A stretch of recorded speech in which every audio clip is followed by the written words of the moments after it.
Welcome back, everyone, to episode 99 of Lesser Known Operators. I'm your host, Nicholas Allen, and my guest today is Joseph Luplow. He is a member of the 75th Ranger Regiment, and he is the coach and owner of Stage4Training.com. You can find him in the links to his socials in the show description. He has been making men harder to kill since 2003. I really enjoyed this conversation. Got pretty deep into some subjects that have been affecting me lately. I hope you guys enjoy the conversation just as much as I did. As always, today's episode is brought to you by the Green Beret-owned business Precision Wellness Group and Dr. Taylor Bosley. Precision Wellness Group helps you restore balance, unlock vitality, and fuel your momentum through bioidentical hormone therapy and evidence-based personalized telemedicine. Dr. Taylor Bosley is a board-certified physician, a U.S. Army veteran, and a former Green Beret. So he knows where you've been, where you want to go, and how to get you there. And he's an actual doctor that can prescribe you actual medicine. That's a bonus. So if TRT, HRT, hormone replacement therapy, testosterone replacement therapy, or peptides is something you've been thinking about for a while now or just looking into, look no further than Precision Wellness Group and Dr. Taylor Bosley in Southern Pines, North Carolina. Walk-in telemedicine and in person. Use code LKO20 on your initial consultation paperwork to save 20% on said consultation. As always, we are also brought to you by alphaeliteperformance.com. Use code LKO15 at checkout to save 15% on your order of gym supplements. I recommend the pre-workout and the creatine. Works for me, should work for you. I hope so anyway. I do appreciate you guys. Please remember to like, subscribe, share, comment, pass these episodes along. Episode 99. Thank you for listening and enjoy the show. Joseph Luplow, welcome to Lesser Known Operators, man. Thanks for coming on. Thanks for having me. No, absolutely. I've been seeing you tearing up the gym for the last, 11 months since I started doing Lesser Known Operators, and now it's good to sit down and talk to you. Love having Rangers on because I get to piss off some Marines with the reels. It's funny you say that. I watched the show that you had, a podcast you had the other day, and all the comments, a lot of them were, he just explained what Marines are. I'm like, no, dude. Oh, that was Harrison, yeah. Yeah, it was the last one, I think, or the last one I saw. I was like, no. And then I saw somebody comment, it's like, no, Rangers are what Marines think that they are. I was like, God, that could not have been more on point, like on target. Yeah. It's the only clickbait reel I make on purpose because it's guaranteed to get you 100%. It's guaranteed to get you more followers because it will attract more Rangers that have never heard of you, and they'll go, oh, okay, well, I love this because you guys are pretty tight-knit. The Marines are tight-knit. I get more followers. I like to get if I just focus on getting my guest more followers. It's friendly banter. We're all fucking war fighters, man. We're on the same team, you know? It's just, some of us do it better than others. That's all. Yeah. Unless I have a woman on my show, then people are turns out men hate women. So my thing, a woman just finished the Best Ranger competition. Yeah, she has a standing. Her name's Gabby. I don't give a shit what anybody says. She is a fucking savage, dude. Like there's no scaling it down. You get disqualified. She finished an event where how many teams of men didn't? Yeah, 39. obviously, like she's an anomaly. Like she's a rare breed of woman, but I love that. I think that's awesome. Like, cause she showcased something that it's an evolution, I guess. Then like, we fast forward, 1,000 years and we're fighting bugs on some planet somewhere. It's like a Starship Troopers, and you have chicks, on the front line shooting machine guns with you. No, we will be extinct in 1,000 years. Don't get that out of your head. We'll be on Mars. Long gone. We'll be long gone. No, her name's Gabby, and I think her partner's name was Captain Deltrain. I just met him down at Ranger Training Battalion, and they both have an invitation to come onto the show. They're obviously still in, so it's a little more tricky, but hopefully I can have them on someday because one, I'd love to talk to them. But yeah, she finished. She did a great job. I think she came in 11th, or her and her partner came in 11th or 13th or something like that. Yeah. Just they just finishing finished it's it. incredible. But I mean, very extremely difficult. You know, I told people, I was like, I couldn't do that. Like, especially not now. I'm way too heavy. No, not now. No, dude, no. No. I record a 5-second clip and post it and split it into 17 different clips and make a clip. Look what I'm doing. It's like one set. I'm just kidding. No, you're fine. You're fine. The whole game, the whole making clips and fitness, that's a production. Because I talked to some other people that have worked out with like influencers, and it's a production to make content with them, Yeah. cameras and crews and scripts, and oh, we got to do It depends this on, with this angle. it depends on your I mean, what's your roadmap look like? Like mine, let's just shoot guns and lift weights, throw it into an AI app that can smash all this shit together for me. All right, done. You know, I picked 6 clips, boop, boop, boop, boop, boop, upload. Here's 17 different versions of this split into different ways with different music. Cool, done. That's me. But I'm not trying to do like if you're trying to do a podcast and stuff like that, I think that's absolutely what's necessary.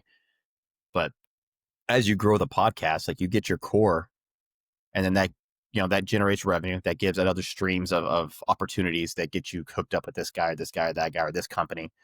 And then you learn a little bit, and he's like, all right, cool. And I'm gonna, I learned this. I'm gonna grab this camera and this light, and then you're a step up, and then you step up. It's all little bits. Luckily, I'm a terrible businessman. So I'm good uh, at business. I love that. I love the game of business, man. so bad, so bad. And I joke, if it involves money and me, it's going to be the wrong decision every single time. Every single time. I cannot make the correct decision ever. And it's a super bummer because I know that even if I try and fake out the decision, you know, Bobby Boucher, you fake left. No, you pretend to fake left. I'll still make the wrong decision somehow. So that's the only bummer about the thing. I can work though. I can outwork most of the problems, which has been nice. Wow. Failures are receipts for effort, man. So keep moving.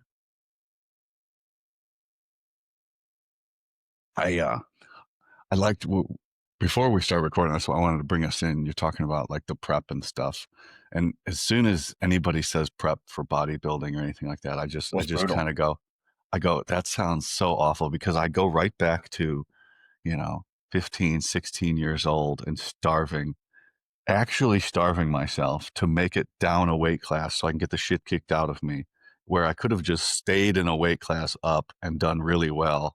And you had this constant mentality that I gotta go down so I'll be better. And you weren't better. You were much, much worse. I just go right back to that. Yeah.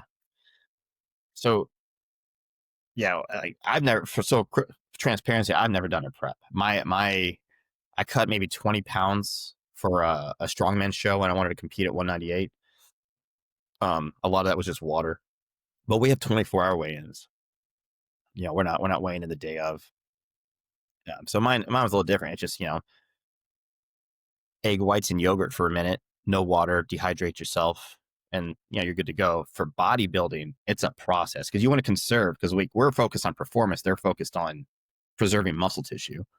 So it's a much slower process. But when you get to those last few weeks, those last 4 or 5 weeks, and the closer you get to the show day, you can almost, like, you get about a week out and you can see the changes. They're daily as the dehydration sets in more, as the carbs start to do what they're supposed to do, yada yada. Like, you start to see, and it's crazy because, like, I've never seen that before in my life until my first prep with my wife, and it was just, it's incredible what the human body can do when it's properly fueled for a particular task. And the person that's fueling it understands how they need to fuel it. They have a coach that understands, you have a whole team with you. But yeah, no, it was brutal, man. She went zero carb. No, she went zero fat like 6 weeks out. And then I want to say she was probably zero carb 2 weeks out. And then they started feeding her carbs up probably about 4 or 5 days out, something like that. But when it's just chicken and green beans or asparagus or egg, it's just brutal, dude. And I'm sitting there watching her, and she's just like, her face is sunk in, like she's like probably 5% body fat, just sitting down. Just, you can see she's exhausted. Like, she operated on naps. It was wake up, cardio, eat, nap, wake up, eat, train, eat, nap, wake up, cardio, pose, eat, sleep. Like that's when you get into the thick of prep. If you take it seriously, if you really do it, if you want to win, if you want to take an overall title, that's what it takes. Like that's what it I takes. mean, you just laid out the ideal schedule for me if it wasn't cutting a cutting cycle, you Right. know. Well, I mean, I was like, the wake naps up, are eat, because work out, sleep. yeah. Well, the naps are because there's no fuel. There's no fuel. Yeah. You know what I mean? It's just black coffee to like just a little bit of caffeine to just kind of like keep pushing through. That was her first prep, and then her second prep was with a different coach, who fed her a little bit more. But then that first prep, they learned together as a team like how to feed. And so her next show, it wasn't nearly as hard. It was rough, but it wasn't nearly as rough. Like when she went to nationals and she took the overall title at nationals, she showed up bigger and leaner at nationals than she did the show like 3 months before that. Because like, you know, they learn how to feed appropriately. And once you get with a coach who understands how to feed you appropriately into a show, it's not as bad. It's the grind. It's still a grind. Don't get me wrong, but it wasn't like zero carb suffering, you know, just to peel off body fat. It was a slower, steady process, but it was done in a way that was much more methodical, which brought a much more complete package to the stage. I love watching her go through prep, man. I mean, I feel bad for her, but at the same time, I know she's built for it, and I know that every time that she wakes up in the morning, she's dialed in, and that's the most attractive thing in the world. I guess just to watch her dial in Yeah. and focus. And there's parallels because everybody's niche thing has that. Like some people feed off of. There were guys in the wrestling room, right? They would just go drop that 10 pounds. They would right before the weigh-ins drop all the weight, weigh in, and then go kick the shit out of the dude. And then they like ramped up to that excitement, right? They just fed off of that things. Some people can just. And selection for us was a big thing. The more the people around me were doing poorly, the better I felt. Like just somehow I sapped their energy out of them because they were going down, and I'm like, all right, here's the time to fucking do better. And I'm sure that happened at RAS, or you went to RIP, didn't you? I went to RIP. But Old RIP. like, yeah, when it was an indoctrination. Yeah, Yes, comrade. 03. 03 is different, man. Oh my God, That's when some of the Black Hawk Down cadre were there. Yeah, no, yeah, dude. Some of the sergeant, man, dude, fuck. I remember. And it's funny, like I'll never not remember the name. Like I don't remember any of the Ranger instructors' names. I don't remember any of them. I remember every single RIP instructor. Every single. I remember Sergeant Green picking us up from airborne school. You know, like so. We're gonna pivot a little bit here. Of course. Yeah, I went to infantry. I went to basic OSIT. Went to basic, and then we was combined with infantry school. So I went through OSIT 14 weeks, and then my dad was regiment. He spent some time in regiment. Then he went down to whichever groups down there in Fort Bragg. And so like he told me just go. I'll get you a contract. I'll get you a Ranger contract because there was no Ranger contracts with the recruiter. He said just go and I'll make a phone call. So that's what he did. I mean, at this point, he's a sergeant major. So like, he knew people in regiment who had some pull, I guess. We're doing land nav out at basic training. And, dude, I'm 18 years old, man. And like growing up, like when, I grew up on like, you found a stick that looked like a gun. It was like, that's my gun. Like it was a different time in the early 90s, late 80s. And I was always I was either always Arnold Schwarzenegger or I was a Ranger. Like that's what I always was. Like I was never Batman or Superman. I was either Arnold Schwarzenegger from Terminator because like I grew up on Terminator, and the first one, or it was like my dad. I'm a Ranger. That was like I grew up like that. And so when I'm going to basic and this Tambourine walks up onto the land nav course, everyone's kind of like, if you're an infantry dude, that's like that's like like a celebrity almost. Like 'cause that was the perception. When you're 18 and you grow up like that. And Drill Sergeant Dillon, I do remember that drill sergeant's name. He called me over. Luplow, I ran over. He said, "You're going to RIP," and sign this paper. And I signed it. And he said, "All right, get the fuck out of here." And then you go back to training and stuff, And then graduate RIP. No, excuse me, graduate OSIT. go to javelin school because I was slotted for javelin school it was a 2-week course I never did anything with, but whatever. And then I went to airborne school and finished airborne school. And then we're all, at the end of airborne school, everyone's, sitting in different formations, like who's going to, Ranger Battalion, RIP, go formation over there. We're the last formation in this little courtyard area at airborne school. And Sergeant Green, this Filipino dude, had tree trunk quads. I think he was actually on Surviving the Cut SFAS. Filipino dude. Sergeant Green. 2000. That was in 2008. Was that they recorded that? Okay, well, that's the guy who picked us up. Really? Super, like, he shows up and he's just this fucking brick shit house, dude. And like we're like 18, 19 years old. Like we've been doing nothing but running for the last 6 months. So like we're we're tiny. We're not. And he's just jacked. And he shows up and in his you can see how big he was through his BDUs because we had BDUs back then. And then they do manifest. They do roll call or manifest. All right, everyone had 2 duffel bags, and we're in like boots, our BDUs, and yada yada. All right, pick your shit up. Let's go. Just takes off running.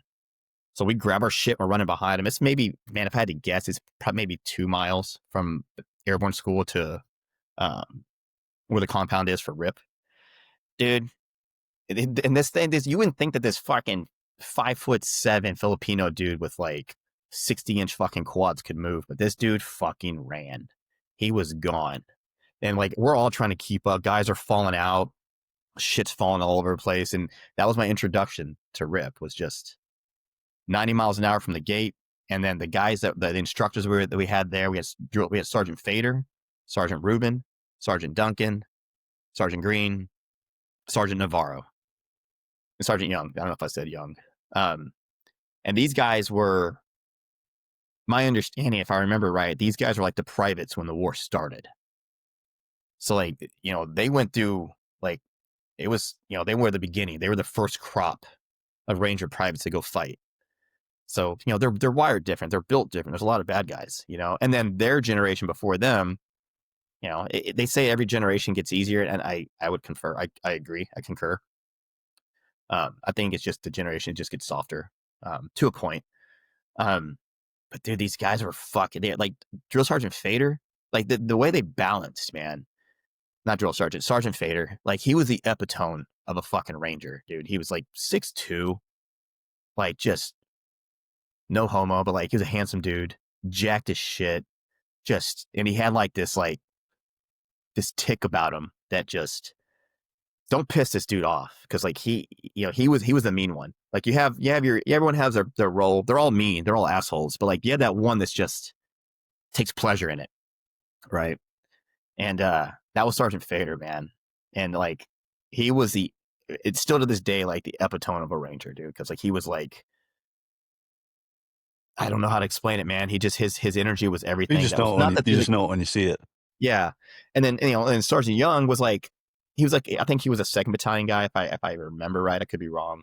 Kind of hat kicked back a little bit, a little more calm and collected, but like sadistic at the same time. Like just, and then Sergeant Rubin, he was probably, I guess, in 6 foot, but he was probably like 240.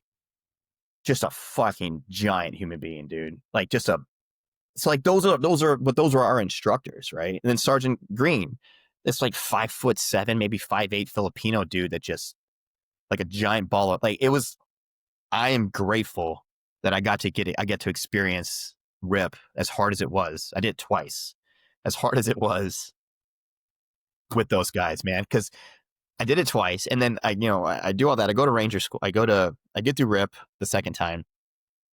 And then I go to battalion, go to war, come back, go to Ranger school. Sergeant Young and Sergeant Fader are now the pre-Ranger instructors.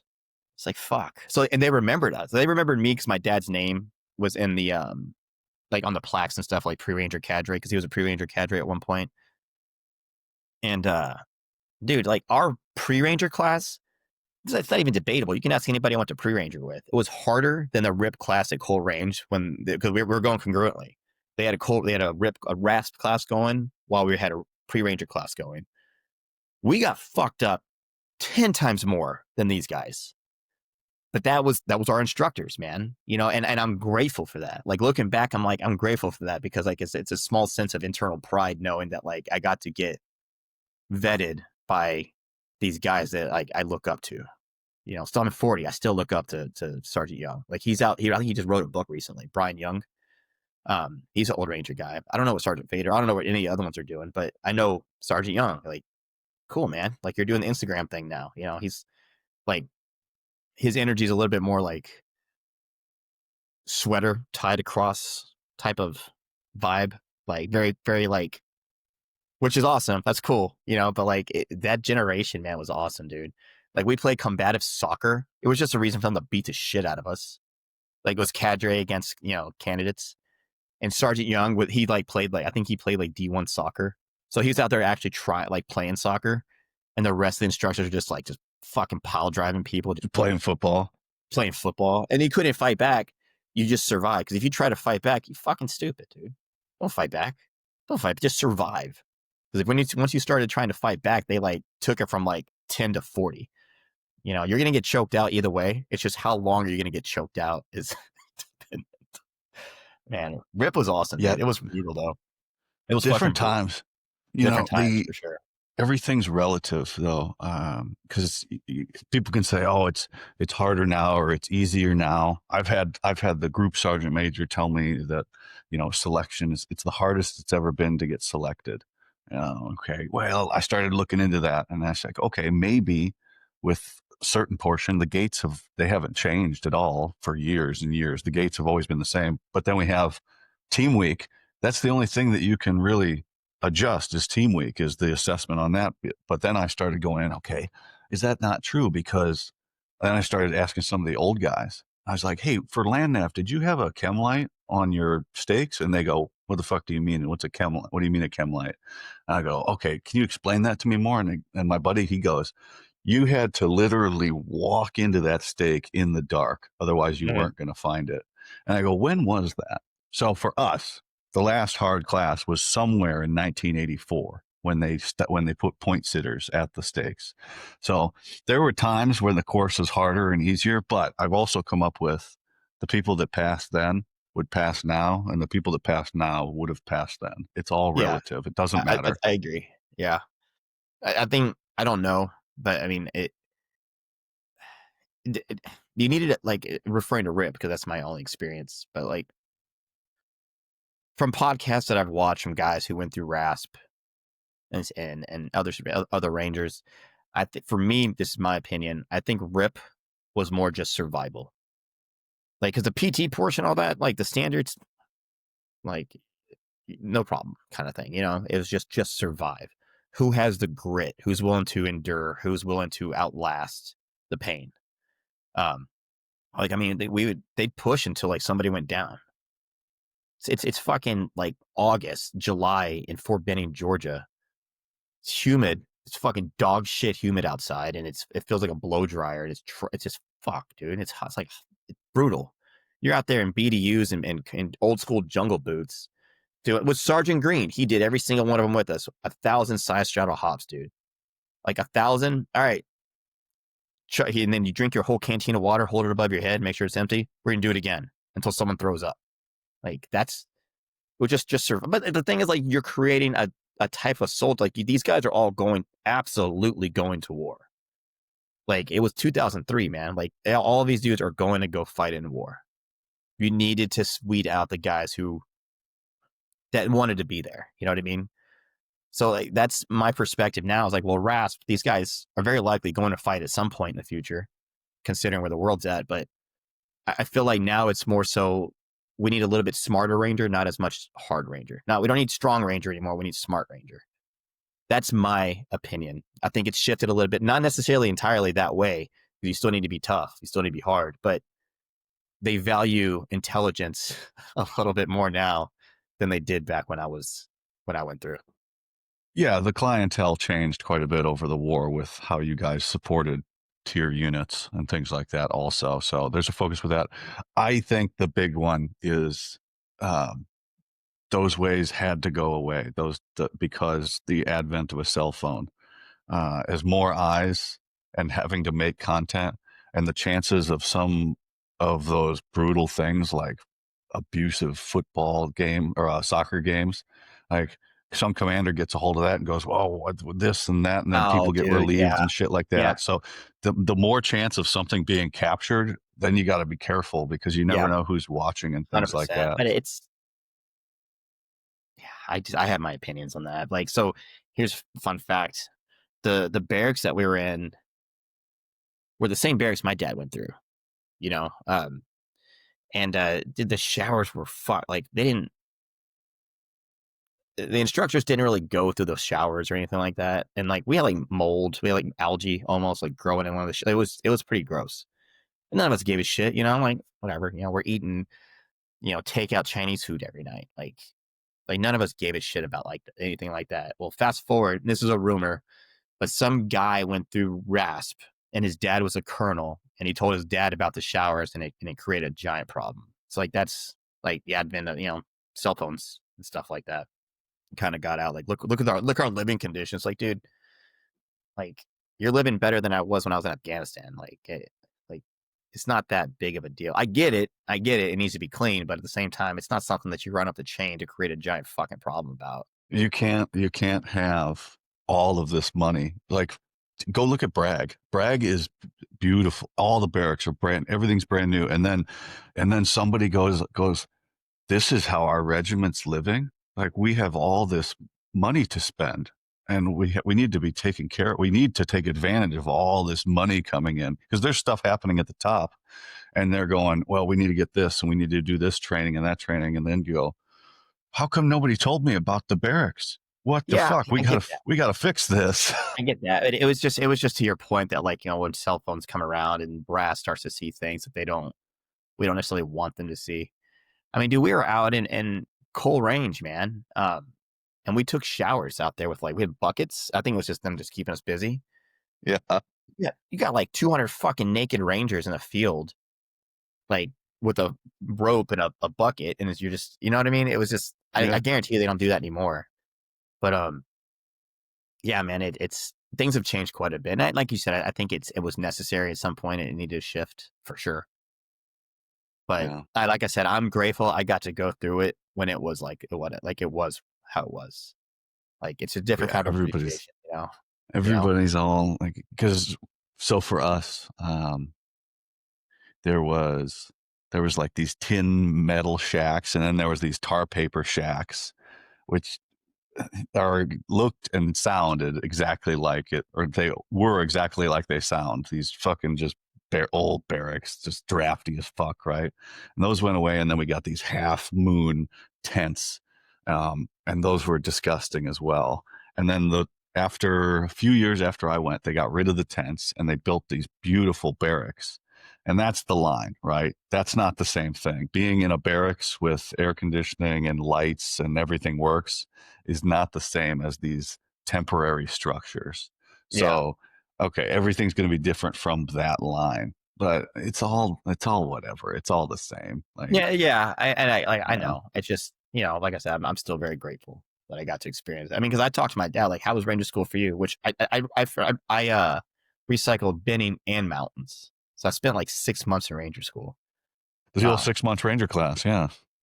yeah, I went through it in the summer because pre-ranger was the hardest part of Ranger School, hands down. Going through pre-ranger in the regiment before we went to Ranger School, the 4 weeks of pre-ranger, so much harder. Or 3 weeks or 3 or 4 weeks, I don't remember. But so I was in binning in the summer, and then I went through mountains in like January. It was stupid. I got to be summer ranger and winter ranger. It was horrible. It's fucking horrible. But anyway, I talked to my dad because we got 2 MREs a day.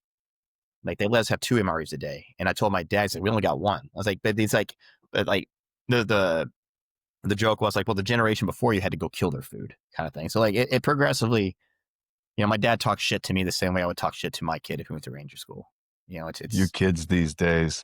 yeah, Kids these days get 2 meals. food. Like We didn't get food. We had to absorb our energy from the sun. that's a real thing, dude. That's a real thing in ranger school, man. Like you're mountain phase or swamp phase, it's raining every day almost. You're wet every single day. Every single day you're wet. And those brief moments of time when that sun would peek out from the clouds, it was just like an instant like hope. Like there's hope right now. It's a real thing, man. Psychologically, the sun is a very real thing when like you're suffering like that. Well, yeah, it's very comforting. Yeah, yeah. There's every little thing to keep you going is a warm welcome, especially the sun. Yeah, there's some dreary days, but it's so funny to think about some of those things where you go, that was so horrible. And then you go, you're sitting in your nice house and you're nice and warm, and you think back and go, how the fuck did I do that? How the fuck was I able to accomplish those things? Because I'm like, could I It's get dropped different. off and do that now? Like, No, I don't know. no. But at the same time, that me couldn't sit behind 4 computer monitors and grind for 12 hours on, consulting reports, business models. Like I couldn't. There's no way. There's no way. There's no way. So like it's, things change, but at the same time, because I know I've been through that, I know if I had to suffer it in that regard again, like I've done it before. I just gotta, just man up. It is what it is. Is it gonna be harder right now because you're out of shape? Sure. But psychologically, that dude's still in there. That soldier's still in there. That warrior's still in there. You just gotta tap into him every once in a while. Yeah. I on the road trip across the country, I got, I don't know, probably halfway or a little more into it, and I just went, I'm fucking hurting. And all I'm doing is driving and like setting You're, up you're my stationary, and then you're lifting heavy. Your hips are tight. You're not. I was cooked. Like, because Yeah. Yeah. you spend 8 to 12 hours a day on the road driving. You're not getting in an accident. You're driving safe. I'm still making content. I'm posting all this and everything. And I go, man, I am smoked. And then I went, stop being a little bitch. Like we've done way harder shit than this. And in my head, I went, I don't know. This is a fucking different kind of fucking suck here. This sucks. I thought this was There's- going to be hard, but this was so difficult. So it's, yeah. you create these different stresses in your lives. And I created that one and I went, oh man, I did not know this was going to be this hard. This fucking sucks. I had a lot of fun, but the execution sucked. So it's all relative, and put yourself in that situation again. Can I do that? Yeah. Well, stop being a little bitch and fucking do it, Nick. You'll be all right. That's the thing, man. It's like I said, it's all relative, man. Like you choose your hard now.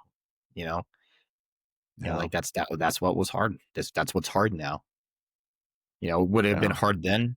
Probably a lot harder for like 22-year-old you to go do all that shit, to have that patience. To drive that far. And for me anyway, I can imagine it would have been significantly harder. Than it would have been. Like I would much rather suffer physically than sit behind computer screens for 12 hours.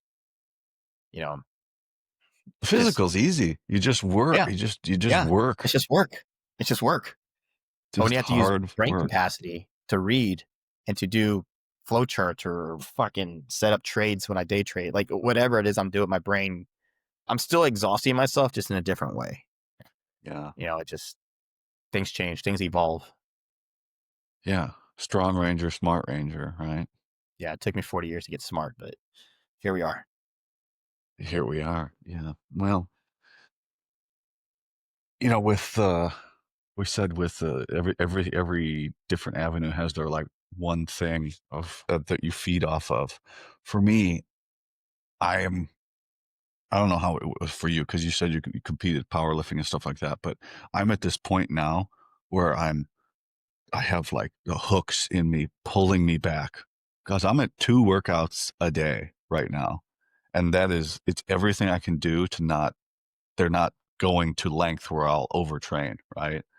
One's a recovery and one's a strength, and then kind of like doing some stretching. So I am running on all cylinders, and it's unbelievable. And I'm just having to rein myself in, and it's everything I could do to just, hey, Nick, we can't overtrain, because now the knife is so sharp right now that we can just keep going. Just don't fucking hurt yourself. And that's the Well, point where I'm at. there's ways to monitor that now. You know what I mean? Like you track your resting heart rate. You track that. There's several things you can do to kind of track metrics that'll help you stay in a more aware state. And obviously, other ways of recovery. Like when I was competing in strongman, I trained, dude, like 3 hours a day or so, 3.5 hours a day. Like my whole day, work, food, everything led up to my training session. And I would go cryotherapy twice a week. I would do a massage once a week. I'd go to the chiropractor every other week. Like that's what it took. Then a lot of exogenous hormones, but that's what it took for me to maintain recoverability in a place where I could continue to press the envelope like I was. Because I noticed when I stopped doing the cryo, now I could feel my body get more inflamed. Like I didn't have the same range of motion, and there's a lot of conflicting data with like ice baths and stuff. I don't even think it's conflicting, but it was a net positive for me. Like they say, like you get in there, that slows down the inflammation. The inflammation is the beginning of the recovery process. You're fucking up the recovery process. Yeah, I get all that. But it keeping the inflammation down allowed me to go in the gym the next day and continue to push my body harder. Yeah. That delta, that margin, is like I get more out of training harder than I would out of taking an extra day of recovery or something like that, just to allow my body to naturally recover itself. You know what I mean? So like if it's, let's just for easy math, let's say I'm going to make 5% progress if I let my body recover properly. Or I'm going to make 15% progress if I go and I inhibit the recovery process, or I slow down the recovery process, but I allow myself to train harder because the inflammation's down. That's where I was at. And that was my experience. So there's ways around things if you want to be really competitive with it. And for powerlifting, I just showed up to powerlifting meets, man. I never prepped for a powerlifting meet in my life. I just showed up because I was always training for strongman. So they kind of go hand in hand to a point. I mean, one's one rep, absolute strength. The other's like much more volume. But I always just kind of showed up. Like the powerlifting meet Saturday, you want to go? I was like, yeah, man, sure. I'll stop training on Wednesday. I'll take Wednesday, Thursday, Friday off and show up on Saturday. And I did pretty well in the beginning, but kids today, man, I mean, shit, I was coaching a guy. He was 198. He pulled 702 or something like that. And he was like 23 years old. I'm like, yeah, like cool. But I would have never touched that. Even at 220, like roided out. Like I would have never touched that. So it's all evolution, man. It's all like, and his training was, he just trained and ate fucking Burger King. Yeah. So things change. No, that's so the distinction, there's my peers that are my age. I don't even compare myself to them. I only compare really me to me. I was like, let's just keep getting better. Like the kids, good for them. They have like 20 years of making bad decisions ahead of them. If they can keep it up, good for them also. But they've got some, when they get out of school or they get out of college and stuff, the world of bad decisions is in front of them, and your priorities change. So things are going to change. Hopefully, they come back to health and fitness, or they stick with it, like our generation did not do. After they became adults, so to speak. But no, I'm in this managed. I decided to go towards a managed overload, like split of, we're not going to take any days off. So it's 3 days of strength, and they're extremely difficult, but there's 6-8 sets. That's it per strength workout. When you say strength, like what's your rep range for strength? Oh, it's all 2 to 5. Oh no, it could be 5 to 12. It depends on the weight, so because your sometimes cordless you're hitting like 12. Sometimes, because if I pick up the weight, then I'll just drive. Because sometimes I pick up 315 on bench, and it's heavy, and sometimes I pick it up, it's not heavy. So we're going by how we feel. But every day there's a swim, and it might be if it's a strength day, it's a recovery swim, and if it's a cardio day, it's either a warm up or a fucking smoke fest swim, and then I go run on the treadmill. But these are all short. Like the main cardio focus is in the pool, because I can't hurt myself like at all. All I can do is increase my VO2 max, and there's no stress on my joints or anything. Because if I get on the treadmill and I do zone 2 for an hour, I feel like shit for a week. Like, and I just don't need that. I can't recover from that.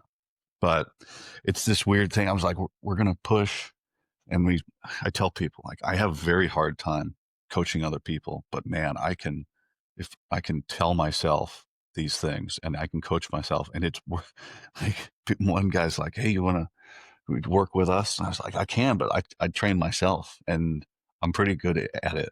Like, I can't train other people. I have a tough time because everything's custom made for me, and it's very strange. And again, it's another thing. I feed off of it.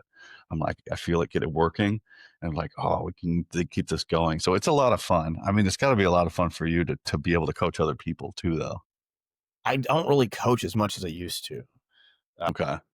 So when I started, when I was powerlifting and doing strongman, I started doing pretty well. And people would ask me for coaching. I did it for free. Like there was this 14-year-old girl from Newtown, North Dakota, when I was in North Dakota. I got introduced to strongman in North Dakota. And she was, her family was friends with the cop that was out of Newtown who was a friend with me. And she was like interested in powerlifting and stuff. So I was like, yeah, I'll give her some programming for free. Sure. Like, awesome. Little girl wants to do powerlifting. That's not, super common. And she turned out, that's where I started. And I was coaching her for free. And then I coached my buddy for free. And then I coached this guy for free. And then I coached this person and then people started I would show up to a powerlifting meet with the team and my team would kill it. They would do great. And so other people started asking, oh, well, make $100 a month would be cool, like per person. And I thought that was a lot back then. Like I'm asking a lot. And this is, mind you, this is when I was consulting in the oil field, which I still do, but like that was my real job. And then it turned into a second stream of revenue. And then I started getting more business brain about it. It's like, well, how can I scale this in a way that would be much more effective in regard to my time? Like how can I add more volume for a less contributed time? So I got an app and I started using an app. And then I got with my wife, who was a coach. She's a personal trainer as well. Well, she was a personal trainer at the time. And then she and I got together, and then I came across this other app that you could customize. So then I got like big business brains, like, well, how can I take this app and modify it and get a bunch of code written into it to make it more effective for me so I can scale to 150, 200 plus people. I got with the coding guy. We got a bunch of AI stuff written into it. And now I don't necessarily want to coach the same because like my avatar's changed, man. Like I don't coach strength athletes anymore. I don't even coach bodybuilders anymore. Like my primary guy that I coach now is like the 40, 45-year-old guy who only has 35, 40 minutes a day. Usually they're like business executives or, I have a couple of doctors, I have a couple of lawyers. They have their own home gym, but they don't have a whole ton of time. So they go and they got like 30, 45 minutes in their garage. So like I build a tailored workout for them, but it's more so just to keep them fit and healthy and check a box and get their heart moving. It's like my coaching isn't nearly what it used to be. And then also now my time, running 3 different businesses, it's much more valuable. So like, I don't want to sacrifice time over here to coach if it doesn't make sense monetarily. I'd rather build the company, build the sales funnel, build the ads, and just funnel people in to a coach that coaches under me and just do it that way. Like that's how I'm building the coaching business. And then my wife does. She goes to shows and she coaches shows. She's a content creator. She follows her around and they get a bunch of content and they have their own thing. My wife is full-time coach. My side is more so just managing programs for athletes. This is the equipment I have. All right, cool. I'm going to build you an 8-week program with that. Prescribed every single day. It's on your phone. You pull up your app. You open your dashboard. There's your workout for the day. There's your macros for the day. Hey, you have to check your body weight. Today you have to do check-in photos. And then every Friday, they'll fill out a Google Doc that gets emailed to them automatically. And then that's how I do my check-in. So like I've been able to scale it exponentially while at the same time managing my time more effectively. But it's not like it used to be, like where we're powerlifters or strongmen. They would send me every single lift and I would coach the lift. Like send me the last 2 working sets of your deadlift, the last 2 working sets of your squat and bench. If you have any other questions about any other lifts, send me those. So it was a lot more time consuming to review video, which back then I loved. Like coaching was my passion. back then. Is it still my passion now? Not like it used to be.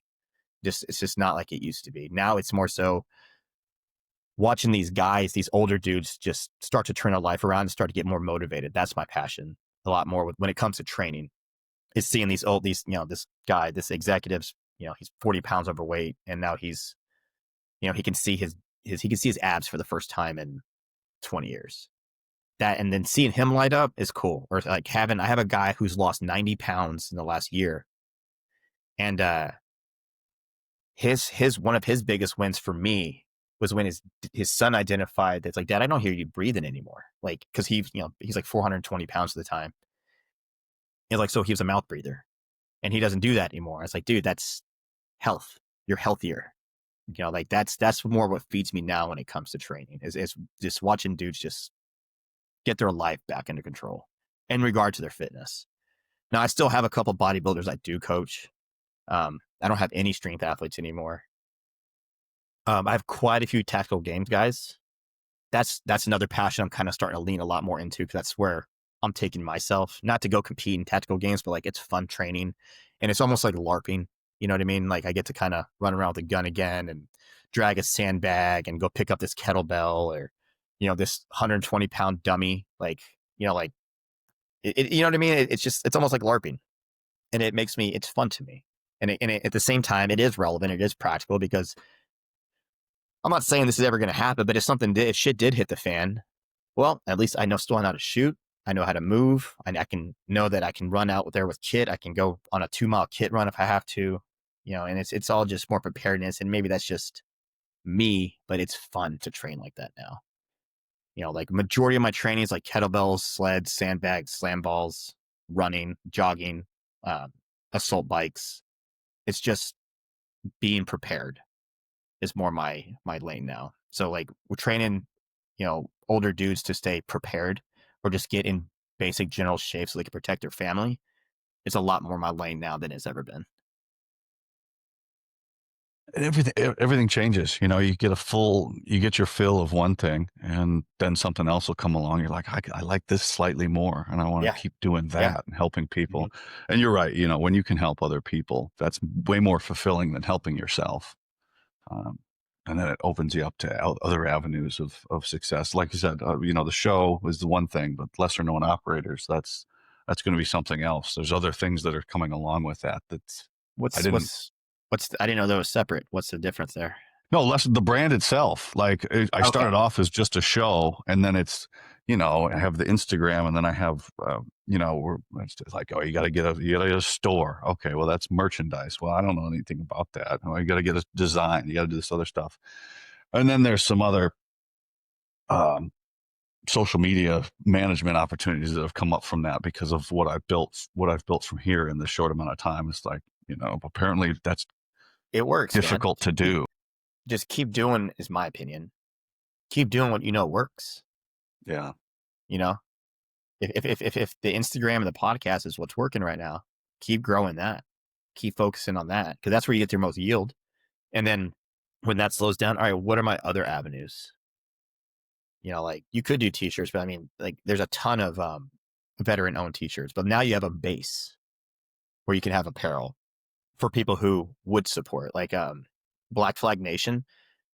They don't even do, well, they do podcasts. I mean, one of the guys does a podcast, but like I just got hooked on their Instagram because they had cool videos. It was just a bunch of guns and metal. Like, yeah, they've got a good thing going. Yeah, dude. And so like, and then I bought 2 of their hoodies. And I wear their hoodies on podcasts because I'm proud to represent, because like they fall right in line with who I feel like I am. They just do it in a way that I can't, because I'm not creative. I don't have a creative brain. I can't put shit together like that, like they do. I can throw it into an app to do for me, but I can't do that. So I'm super proud to represent them, and the Rangers too, which is pretty cool. And then another one I've really gotten hooked on here lately was Operation Industries. Okay. I think that's what it's called. Yeah, Operational Industries. And because I've gotten a lot more in my faith here over the last year and a half or so. I've had some stuff happen that kind of brought me closer to God. And that kind of absolutely brought me closer to God. And they fall right in line with that brand. Like they're still hard dudes doing cool shit with cool music, but it's religious. There's a religious aspect. There's a spiritual element to it. which falls in line with who I am now. So like I'm buying their stuff because I want to support them. So like the same with yours, man. If you had a hoodie, I'd buy it just because it's something I want to support. The only thing I outsource is the art department. That's my wife's department. But have you seen the poem "The Special Forces is a Mistress"? It was written by the OSS guy way back in the day. There's this poem, and then at the end it says, and then it's basically that it's just you're only there for a short amount of time, and then Special Forces is a mistress, and she'll always leave you for a younger man, right? So Yeah. Yeah. No, I, that sounds familiar. I gave that poem to my wife. I said, do whatever the fuck you want. It's just got to be a woman, and she's got to have green hair, and the design is fucking cool. And it's just going to have the words, she'll always leave you. And it's this dead / beautiful faced green haired woman wrapped in a snake. And I'm like, perfect. We're going to have one shirt right now. And that's what we're going to have. We're not going to have a bunch. I got a Green Beret buddy who's got a t-shirt company. He's going to make it for us and have it up for sale. But I was like, something unique and that nobody else has. And I'm very excited about that. But, and then, but, with that, but so now back on like other avenues that come up from it, right? Is when I put my uniform on at basic training, all the motivation that I've been missing my whole life then came in. That's where it was. I didn't have, in wrestling, I was good, but I could have been great. I should have been much, much better than I was. It just wasn't there. I wasn't focused. But when I got into uniform, there it was. Everything turned on, and I was the best from the time I put the uniform on until I got hurt, right? And then I was hindered by injuries and mental problems. But now with starting this and getting back into the fitness, hands down would have been a professional athlete had I pursued that in high school and beyond, right? And now I'm back in the gym and I'm like, man, the tagline for the show is it's never too late to be who you could have become, right? And now I'm starting to feel like I'm becoming the person I could have been. And it's so intoxicating to be doing that, to be doing the things I've always wanted to do. And I just want to see how far that goes with it. And it's all dependent on physicality, which is so easy, but it's so easy to fuck yourself up. Yeah. Yeah. And you don't bounce back like you used to, No. I guess when I recycled RIP the first time, I was eating 3 800 milligram ibuprofens to keep my knee in shape. Everybody. Yeah. Everybody. But the thing is, it's like, you're not supposed to have anything. The medics are supposed to give it to you. Right. So like, I had it in my rucksack. I mean, we're low crawling to the wood line. If you've been through RIP, cold range, what the wood line is. We're just low crawling to it for probably the 100th time. And, the 8 hours first 8 hours were there. And Sergeant Rubin's just grabbing people's rucksacks and just launching them, like just fucking putting them into the woods and, just being Sergeant Rubin. And they pick mine up and they hear the bottle of ibuprofen. I get called over there and Sergeant Duncan. And like, I always try to stay the gray guy. But like when it came to like the runs and stuff like that, like I was like the road guard. Like I'd run ahead and block and everyone would run by, then I'd run back to catch up to the front. Like, so I stood out athletically, which is, one thing that they want. Fit ranger is always a good ranger, usually. And so like I stood out in PT. And so when I got called over, Sergeant Duncan called me over and he like showed me the bottle and he was like, what do you want to do? I was like, can I recycle, Sergeant? He looked at me and he says, all right, go sit down. So like it wasn't even a week or two later, my knee was good to go. If I hurt myself even remotely like that today, motherfucker, I'm out for like 6 weeks. Because the recovery is just not the same, man. You can't afford to get hurt nowadays if you want to continue progressing in the way that you are. So yeah, it's dependent on you. But I had ITB syndrome or something. Yeah. Something, I don't know, man. Like it would wake me up sleeping. If I bent it wrong, it would like genuinely wake me up while I was in bed or sleeping on the floor, wherever I was at. And so I just medicated it, man. And we had just got through the 12-mile road march, which they say 3 hours or whatever it is the minimum. no, dude. If you fall behind, you're done. And Sergeant Green in the front, fucking, RRD guy, came from Ranger Reconnaissance Detachment, doing probably like a 2.5 hour pace or so. And then Sergeant Fader's in the back, just fucking soccer kick, like Sparta kicking dudes' rucksacks into the woods. Like, so you like flat, you spin around and you fall into the woods, catch up. And you got to catch up. Like, so it was brutal March, particularly on a fucked up leg. Fast forward 3 days into Cole Range and like, I get popped and I'm like, well, shit, that sucks. So like, I wasn't going to quit, like, cause it was a different mentality. Like, I don't care if you're hurt, you keep doing it, you keep going. Now it's a little different. Like, no, there's a difference between pain and injury. I was absolutely injured, but this is also RIP. You know what I mean? It's just, this isn't a football game. It's different. It's just different. So I kept, I medicated it and it got popped and then I got recycled and went through it all over again. Yeah, I know what that's like because they don't get anything at selection. And I walked my knee the first time there. I mean, I'd only been in the military for 8 months at that point, and I didn't have basic training or AIT or any really. All the prep was on me. Like I went to summer camp at basic. We didn't do anything there. There was no AI. There was no real PT at AIT. We ran a lot. That was it. So I didn't have my knee was not ready to ruck that much in that sand, and I Dude, just walked it till it sand. wouldn't bend anymore. The fuck, the sand, dude. That's a complete game changer. Move on sand compared to like a road. Yeah. It's such a game changer. I remember my first ruck in basic. It was only like 2 miles. That was the first time I'd ever rucked in my life. Though. I was like 18. First time I ever rucked in my life. Actually rucked. With like maybe it was only like maybe 45 pounds. Like it's comical now, but it kicked the shit out of me. It kicked the shit out of me. And then I get to, pre-ranger where it's like you got 60 pounds in your back. You're carrying a full combat load. You just pissed off Sergeant Fader. So now you're carrying the concrete filled AT4 as well. Like it's just, you have like 80 pounds in your fucking back and you're trying to keep up with Sergeant. It was just, it's comical how light 45 pounds was, but how hard it was in the beginning compared to where I was at when I got to pre-ranger. And that's just a giant testament to like how much the body can adapt and progress and how that absolutely changes your mindset. But I guarantee if I put 45 pounds on my back right now and I try to go for a 12-mile road march, 3 hours would be tough. It'd be tough because I'm not conditioned for it, but it would be tough for me to do right now. I don't know. I was messaging a buddy back and forth, extreme challenges. Mine have to be shorter because my hip can only take so much. It's very strong, but once my hip starts getting weak, it starts to hurt and then I'm done. So mile, 2 miles, maybe 5 miles, really. He's like, oh, you should do the 100-pound ruck marathon. The record's 5 hours. I was like, I can't ruck for 5 hours, motherfucker. I was like, my hip can't last that long. I got considerations here. Fuck that. I'm gonna fucking be paralyzed. I was prepping for a 50 miler in Hawaii for 50 for the fallen. And I was like, man, I got like 3 months. I'll be all right.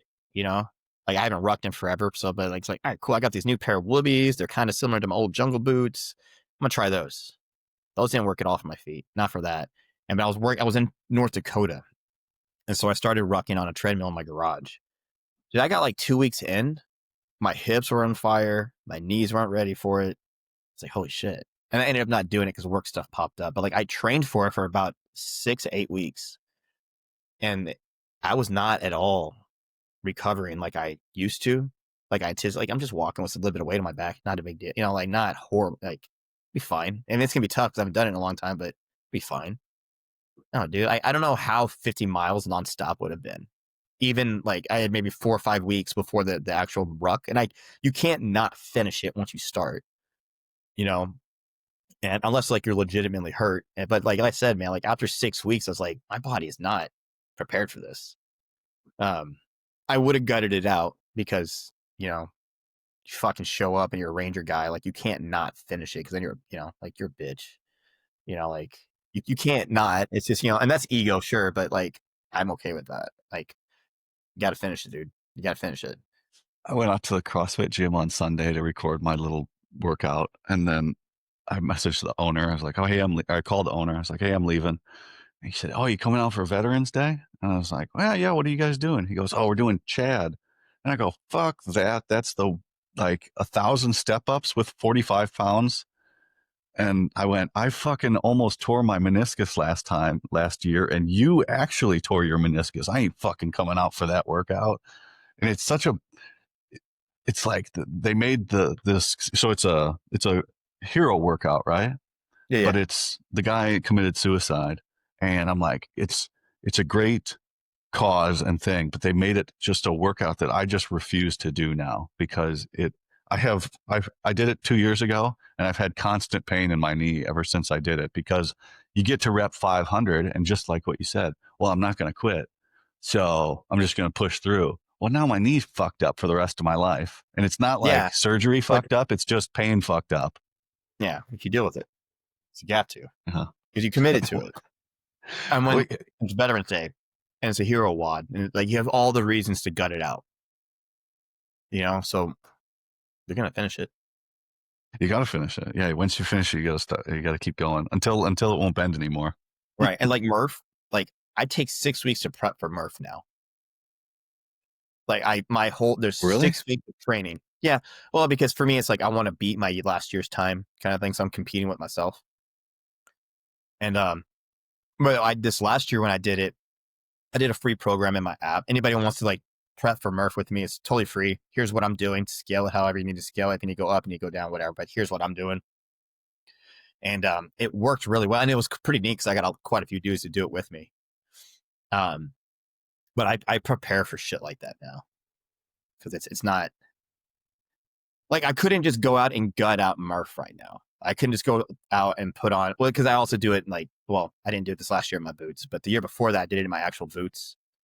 And I wore like, not full kit, but I wore like my plates.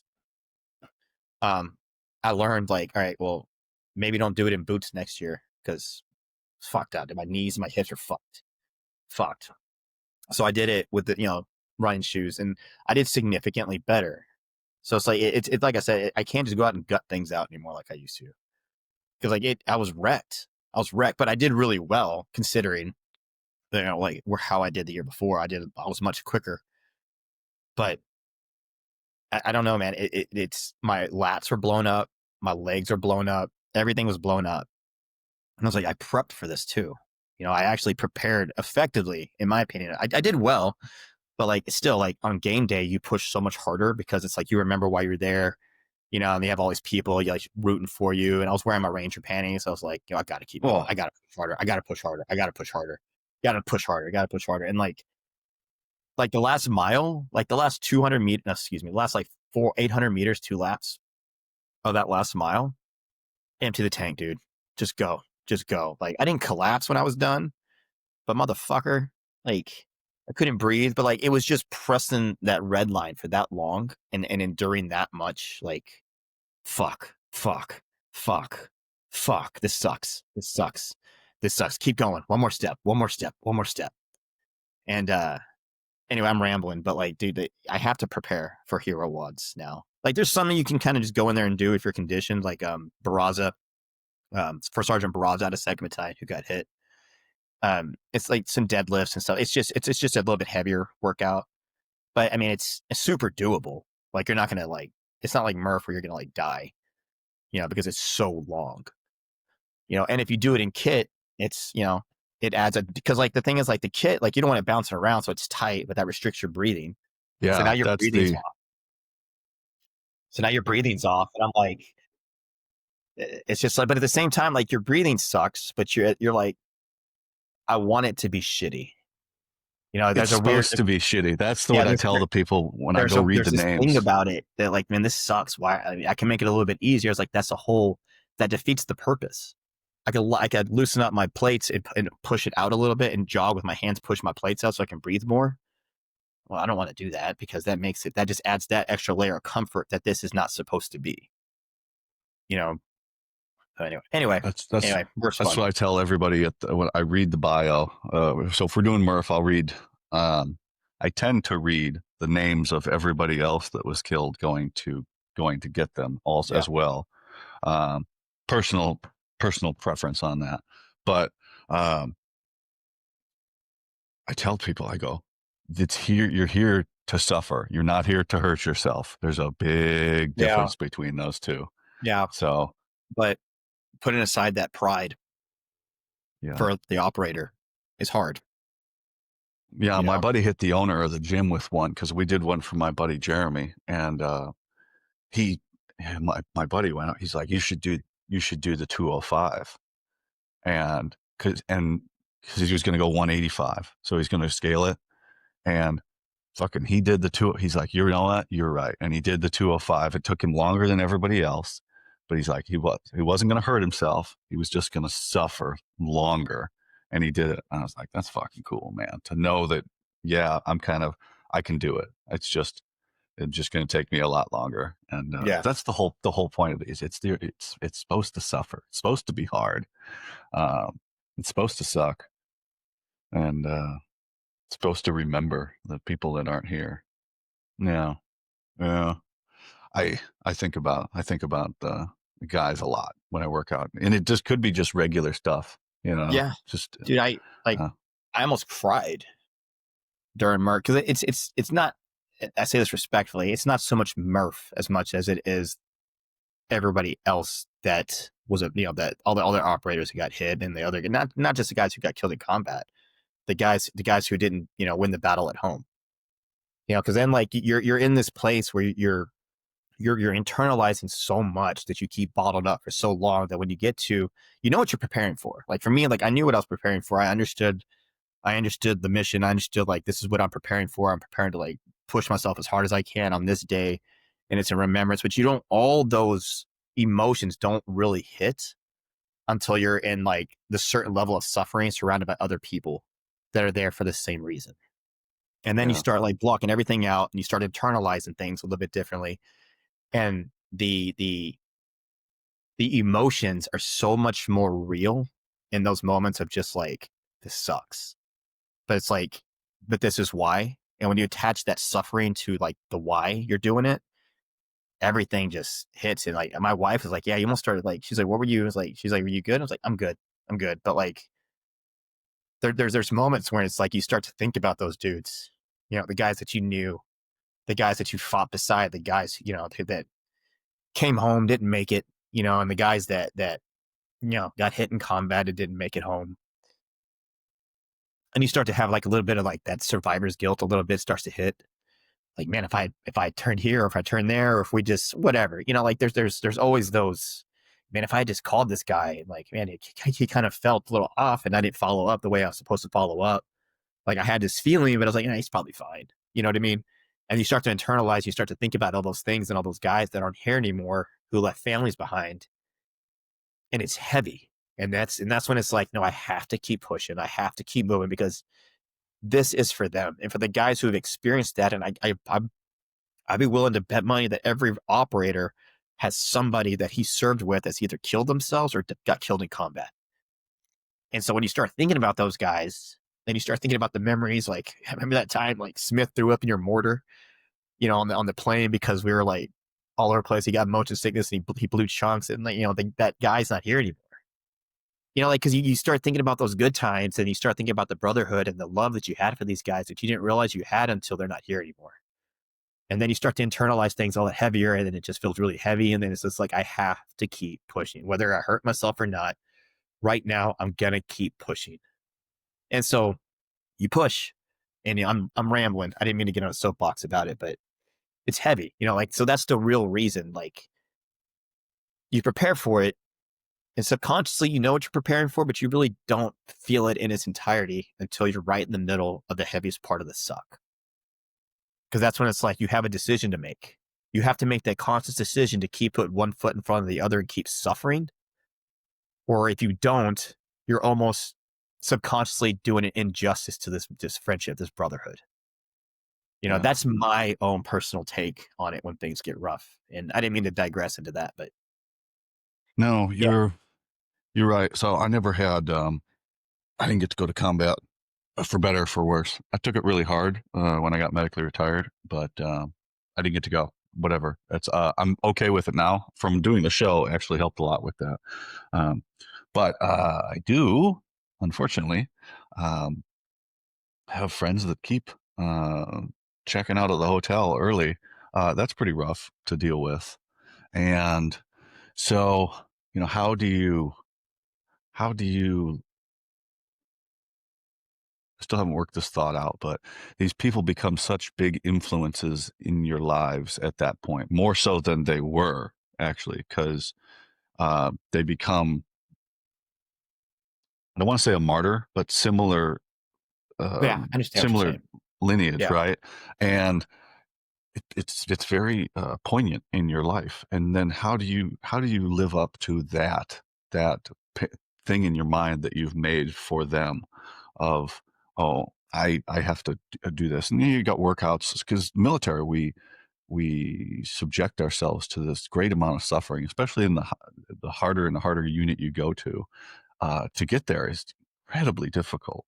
And these cadre are trying to evoke certain traits or emotions out of you through actual suffering. And that's the only way to see how you're going to react, whether it's downrange or when people's lives are on the line and things like that. If you're going to stand up or you're going to fucking fold.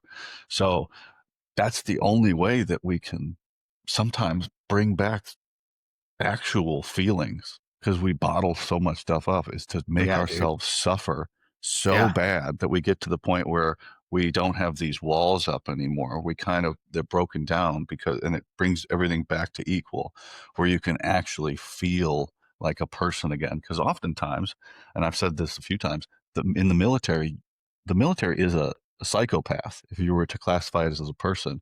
And to be successful in some of these units, if not all of them, you have to adopt absolutely. psychopathic tendencies. And you don't just turn that off.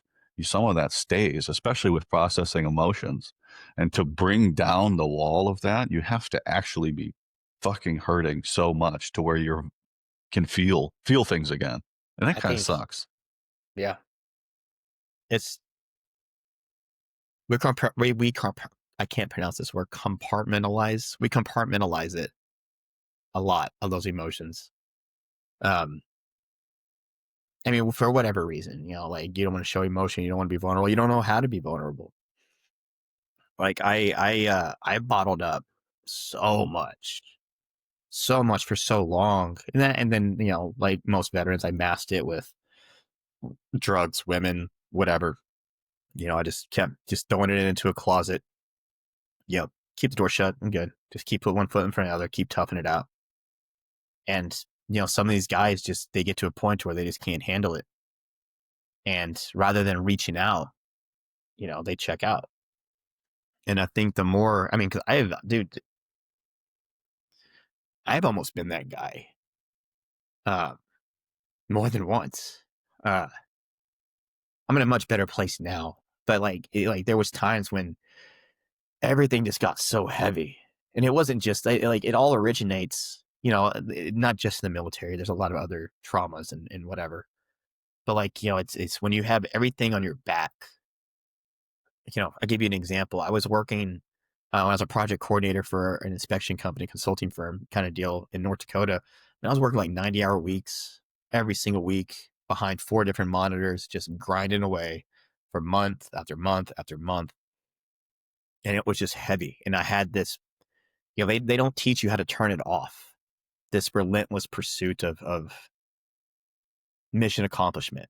Like this is the task. Like I had to just keep going. I gotta get this done. I just gotta get this done. And in the corporate world, they don't give a shit. They're going to pull as much out of you as they can because it's corporate. It's just how it works. It's just how it is, the culture. And everything was so heavy. I had this giant house in North Dakota. Um, and my vice back then was work.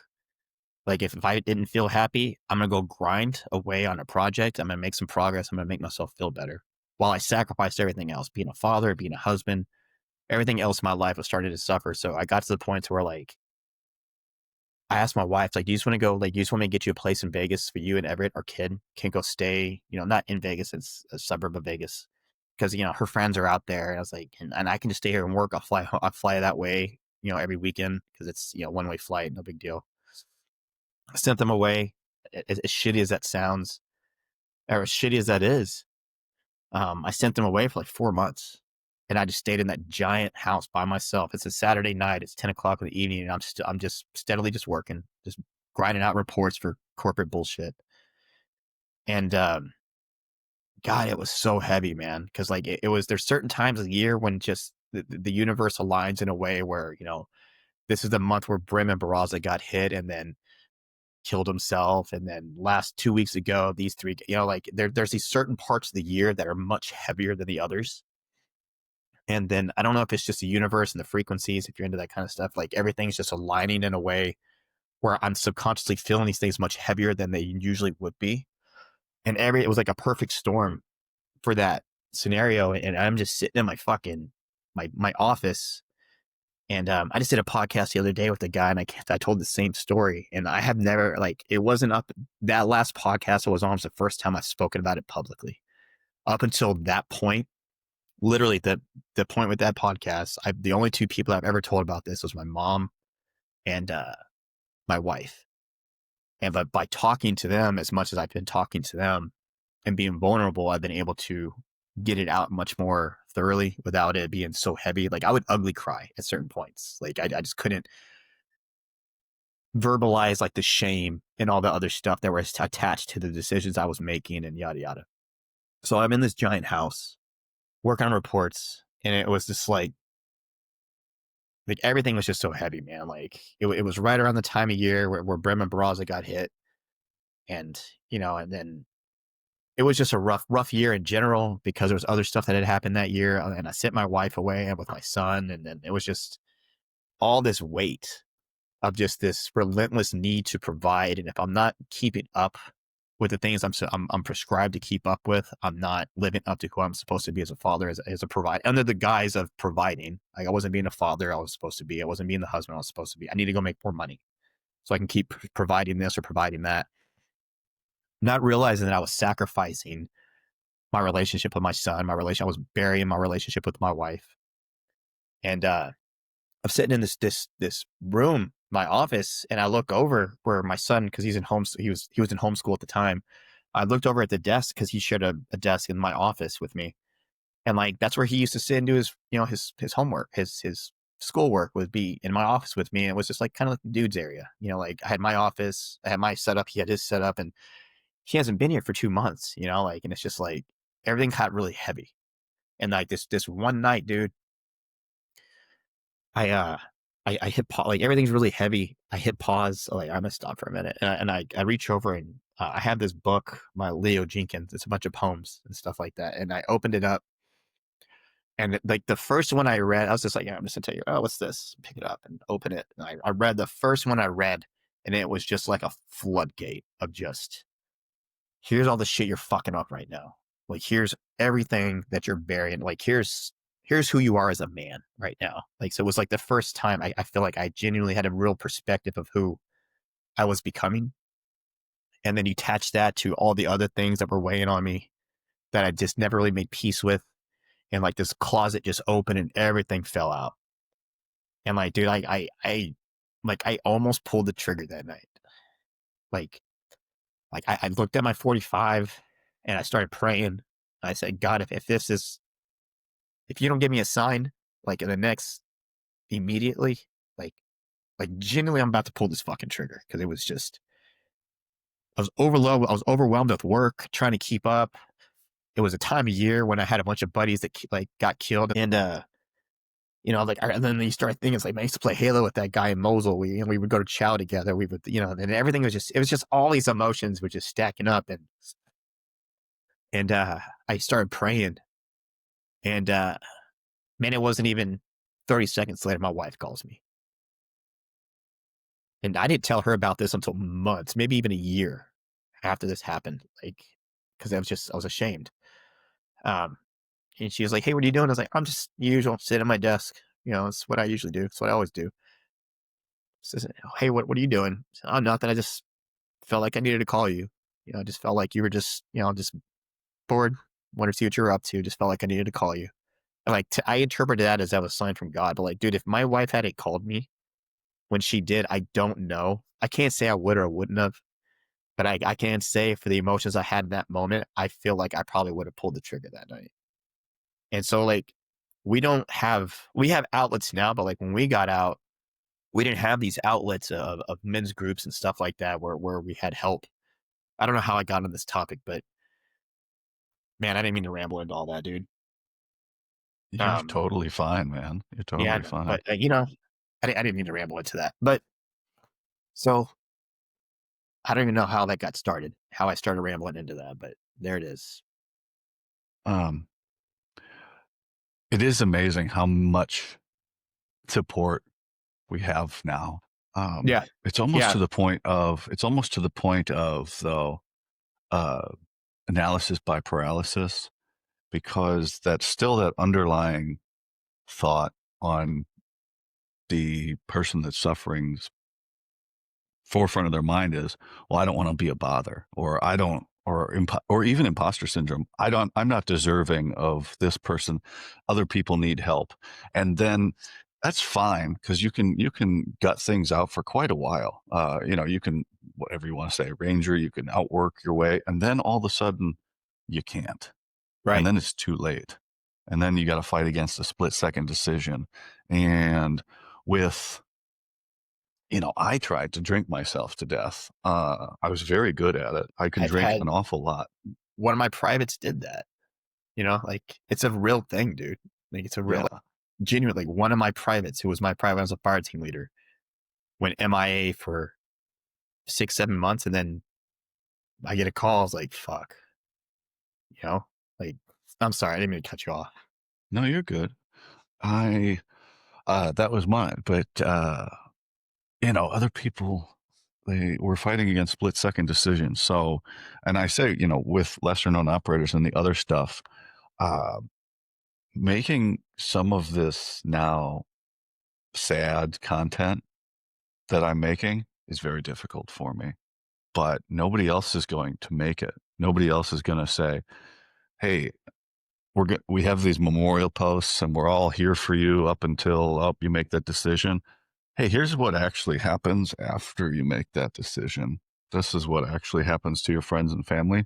Very That's difficult. That's the that's section I don't want that. to get into, but I also I think want to that's the get section into. you should get into, because like that's like looking like that's where that's why it's so heavy for me now to think that that was something that I was going to resort to. Because like, dude,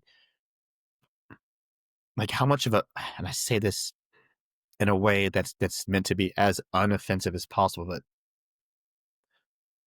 what kind of man am I to leave my wife behind and leave my son behind? Why? Like, what kind of man does that make me to take the easy way out? And that's that's the hard reality of it. Like, I'm that, and I say this respectfully. Please don't respectfully. But what kind of man am I if I'm willing to turn the lights off on my son's chance to have his dad, to have my wife, to have her husband, my mom to have her son? This giant hole I'm going to leave in everybody's lives by taking the easy way out. And that's where all the shame, that's why it's still heavy for me now, because it's like, dude, you almost, like that, you know what I mean? Like, I say this as like, as Yeah, gently as possible, but that's just, in my perspective, that's the reality of it. I failed my family, and then now I'm thinking like, I could never, and I'm like, I would, like I would move mountains and stop bullets for my family, but I won't stop myself. I can't control myself. Like that's where I think a lot of these men's groups and all the outlets that people have now, and just talking and being vulnerable about these things. Cause like I've had messages on Instagram when I was going through my shit, and I subconsciously I'll post things that I'm feeling internally, that like, keep putting one foot for the other, stuff like that, like man up. And like I've had messages from guys who says, man, this post, saved my life. You know, yes, man. There was no real outlets for my generation. And I feel like this new generation, there's so many outlets, there's so many influencers doing things like you're doing that make them feel like it's okay. Let them know that it's okay talk about things, be vulnerable, but at the same time, understand the true reality on the back end of a decision like that. Because those are hard conversations, but those are conversations that need to be had because it might be that particular conversation. I mean, somebody could watch your podcast and listen to us talk about it right now and decide like, holy shit, that makes sense, and stop themselves. You know what I mean? So like it's having the technologies that we have today and guys like you and my buddy Vincent Vargas, who does a great job in the space as well. Ranger buddy from Second Battalion. He was Sergeant Brim and Sergeant Barraza that was his team. Like that was his squad leader and team leader. And he and I got back from Ranger school when we were in rear. Anyway, like it's different now. And I think guys, men, soldiers, operators, veterans need to talk more about this kind of stuff because there are going to be another generation of warriors that are getting discharged. They're going to latch on to stuff like this, and they're not going to have to go through the same shit that we went through because they have outlets out of the gate. You know, they didn't have to bottle shit up for 20 years and then resort to a bottle or drugs or women or whatever it is because they have brotherhood. They still have a sense of brotherhood because there's groups out there that are free. I mean, shit, Vincent's group is like $20 a month. And there's a call every single week. It's just a group of veterans get together on Zoom. They talk about their goals. They talk about this. They talk whatever it is that they need to talk about. They all talk, and it just gives some sense of community, you know. And that sense of community is an outlet. And so, I'm rambling again, but like, No, you're all right. it's good to have podcasts like this where guys are willing to talk shit, you know, like, you know, Marines this, Marines that, but at the same time, brother, we're in the same fucking fight. You know what I mean? And I feel it because we all feel it and know that there is a place you can go where you can be vulnerable with other men who are on the same exact page as you, who feel it exactly the same way you do. They're just a little bit further down the road and understanding that it's okay to be vulnerable in certain places and to certain people where you're not going to be judged. You're not going to be shamed. It's like, dude, I get it. Been there. I'm living through it now. I've just been living through it longer. So now I know how to manage it better. And for me, I keep referring to Vincent. Vincent's been one of the biggest influences in my life, whether he realizes it or not. I went through RIP with him. I went to Ranger school with him. I went to war with him. I went to Mosul with him, where it was like crazy. 2004 Mosul was insane. We got to do all the cool shit you get to do. Like the first Call of Duty, we got to fast rope out helicopters. We got to blow up doors. We got to do all the cool shit. You know, it was super cool.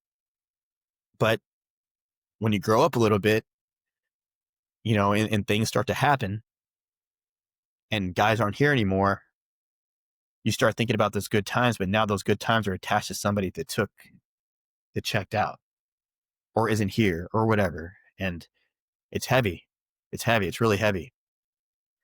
But you have friends now. You have outlets. You have guys who are doing things like this that influence other men into being more vulnerable and being able to talk. And I'm just talking myself in circles, but No, you're good. So the first thing, let's go back to what you said first there. You know, you said, what kind of man am I to do that? And so this is I get so many conversations. I talk to so many people, and because of the way I think, a lot of my computing power is dedicated to coming up with responses to things that people say, right? So you say that, what kind of man am I? And I go, you know, it sucks to be in pain, you know. A lot of us, me included, I have no fear of death, and a lot of people that I associate with, same way.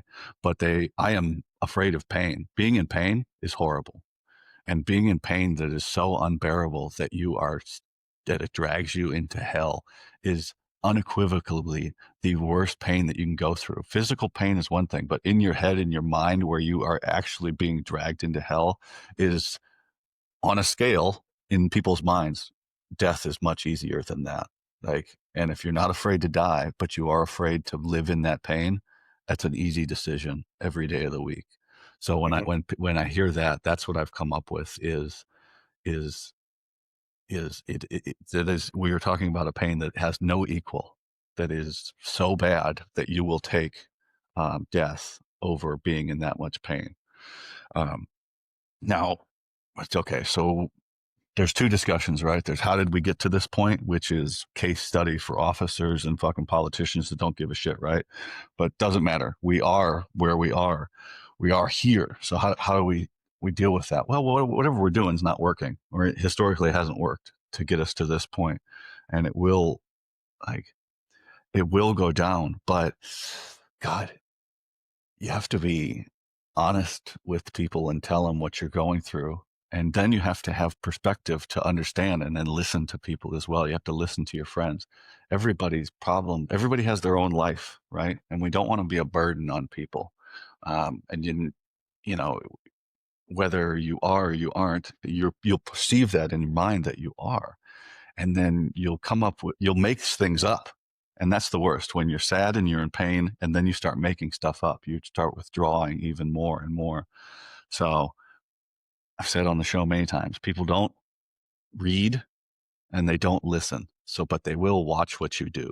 And that's the only way that we can really help the guys, is just act out the things that we're saying or that we're writing, and just embody what we want people to be. And then just to be a good example, I struggle all the time, but I have a lot of motivation to do the things that I'm doing. And as I said earlier, you have to live up to the people that aren't here anymore. Like uh, terrible things happen to people, and they become these symbols of what a person can achieve or be like. You ever notice how it's always the best dude in the unit that eats it on the deployment? It's somehow always the best dude in the unit. It's not. There's several other guys that eat it. You only remember that best dude because he was the best dude. He was the pinnacle before, and now he's above that somehow now. Everybody else is very just important, but that's the one you remember, and they become this symbol for you to live up to for the rest of the life. So somehow they become an even better dude, right? And whether that's in suicide or whether that's in combat. And so then you actually have to think about that thing and be like, I still need to live up to that person. It's comparison, it's whatever you want to call it, but you still have to live up to that. And then the other side of it's perspective. Um, Everybody's problems are just as important to them as yours are to you. And you have to see from other people's point of view. And that's probably the hardest one, to have perspective from what somebody else is going through, because you have no fucking Right. idea. Right. Like I complain about not going to combat, and everybody goes, "Oh, you didn't miss anything." Goes, you have no idea what I see that through. Is the same as I have no idea that the things you're saying to me. It's just they don't line up because they're so far apart. But to be able to say, okay, I can see that, I can have perspective on this and what these people are going through, because the things I struggled with, the worst thing to ever happen to me is not the worst thing to happen to other people. But it's still very important to me. And to have that perspective, to see from other people's points of view. But there's so much pain in being able to do that. There's so much experience and like loss and all of these other things that it fucking hurts to be able to do it. You get to a point where you take in so much. And that's why this is such a heavy, hard subject, because there's all these nonprofits, right? Action adventure sports, that's the easy one because that's a fun thing. But to be like, the Special Forces Foundation, they have these QRFs. They send somebody out to check on somebody, or like to be there with them if there's an emergency or there's somebody like on the edge. That is a lot to ask of a person to go absorb that. And then sometimes the person still dies anyway. And so you're making them emotionally tied to this. That's why it is, because it takes a very big person to take on that suffering over and over and over again. So that's the thing. It's so difficult because it's emotionally, we're people. We're not a gun or a mortar or anything like that. We're people, and we're going to suffer along with our friends, and even sometimes even more than them, because you're taking on your pain and somebody else's, and then the people that support you are going to be taken into account as well. So it's all this negative thing. It's a very, very difficult subject. But again, we just have to show other people that we're there and we're going to do our best and that we care. And that's really, that's it. That's all we can do. And try and live up to what that person became in death, and not let it affect us to bring us to that point as well. Kind of what I've distilled from some of my talkings. Very depressing though. Fucking tough Yeah. thing. Yeah. But I think we are better today than we were a So much decade ago. better. And I Oh, think so much better. I think we've evolved. There's levels to it. So like when I got out, it was like, all right, man, thanks for your service. Like, and now there's out. I don't want to say outpatient, out processing programs. Guys can hop right into groups. The VA's dog shit. I mean, you can't give these guys all these meds and then that alter everything else and expect them to be healthy. Like these meds are the reason that they're much worse off. So the VA, I've never been to the VA. Because I just it doesn't. I've never been. Um, but now you're seeing this giant push. It's getting larger for like psychedelics and things like that. That I'm a huge advocate for. Like I could not be more absolute about what it's done for me in my life. But like ibogaine, psilocybin, ayahuasca, like all these different ways to tap into traumas and make peace with them, or at least understand them at a different level, have been helpful for me. But you see, there's legislation being presented for this kind of stuff. So we're genuinely, in my opinion, at least there's movement into a direction that I can say, for speaking for myself, things that have helped me have been men's groups where you just talk. Um, I've been to a healing retreat where we did some Sananga and some other plant medicine stuff with a bunch of veterans, and at the end of it, everybody's minds are just, like we do like cold water therapy and then like a couple of different plant medicine types things that kind of bring you down to base a little bit, and you're around a bunch of the same dudes for a few days. So like you get there and there's a certain type of anxiety because everyone's feeding off of each other. But by the end of it, everyone's calm, collected, like, and just, much more at peace. And then, they do a fire pit. We all just sit around the fire and we just talk, and guys just open up, and like leaving things like that. And in addition to like psilocybin and all the other things that I've been doing, I am healthier now than I've ever been mentally. Like I said, I'm able to talk about things hadn't been able to talk about for a long time. And because those things worked as well as they did. And I'm not comparing my trauma to anybody else's, but I know the things that I've been through is pretty heavy. I mean, and it's heavy.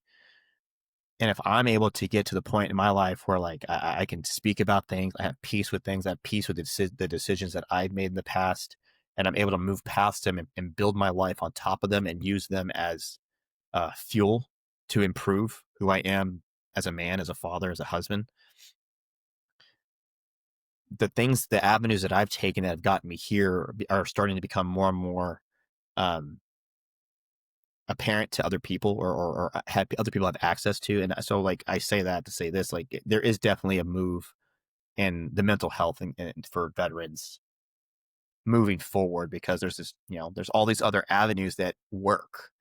Like the VA tried to do what they tried to do and it didn't work. It didn't do anything. Like, who did the VA really help?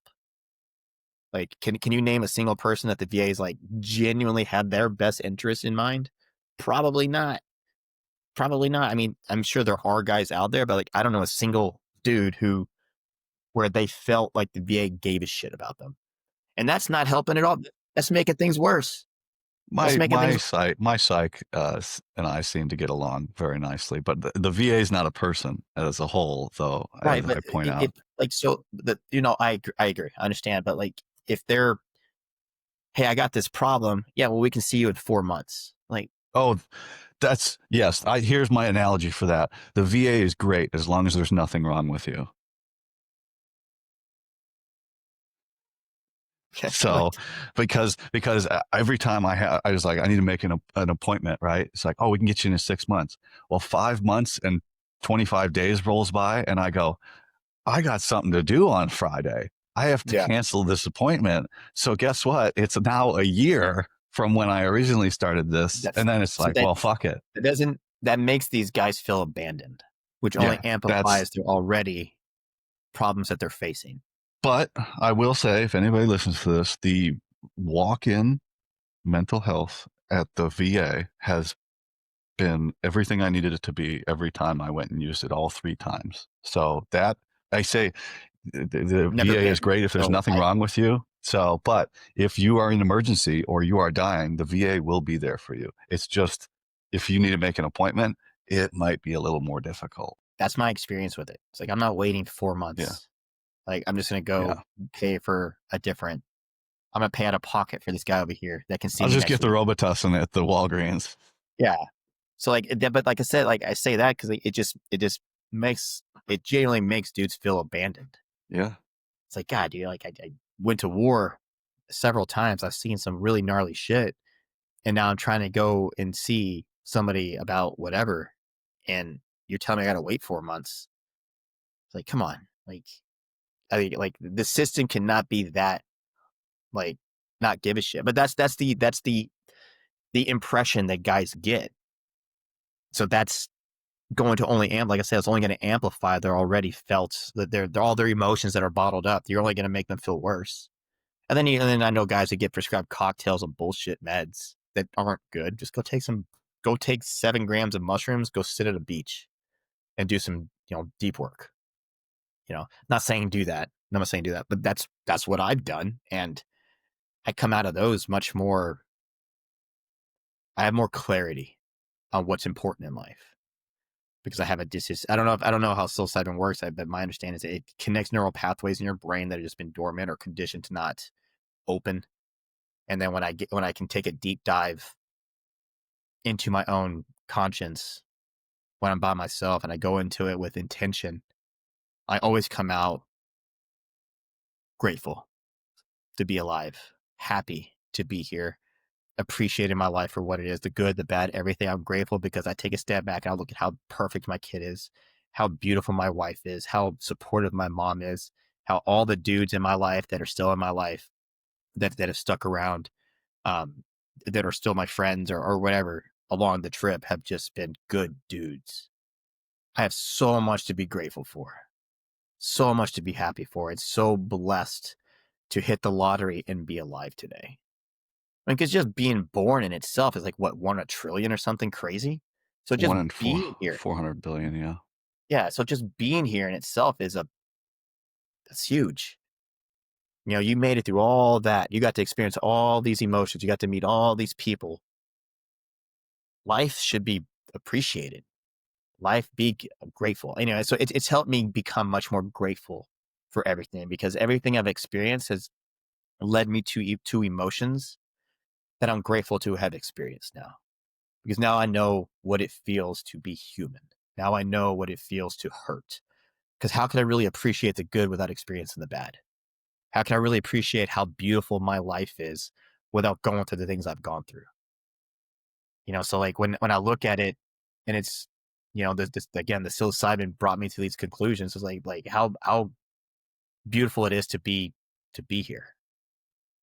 Like this is all by God's design. Like everything that I've done up to this point in my life has been conscious decisions that I've made that now have finally put me in a place of gratitude and self-love.